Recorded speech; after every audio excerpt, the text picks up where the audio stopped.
খোদার কাছে মোনাজাতে বলি বারে বার, কেন সে প্রাণ বন্ধু হইল না আমার।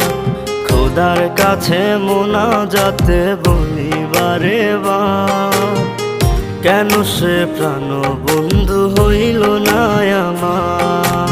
নই কি আমি তার যোগ্য, নাকি আমার এমন ভাগ্য, এত ব্যথা সইতে আমি পারবো না যে আর। খোদার কাছে মোনাজাতে বলি বারে বার, কেন সে প্রাণ বন্ধু হইল না আমার। খোদার কাছে মোনাজাতে বলি বারে বার, কেন সে প্রাণ বন্ধু হইল না আমার।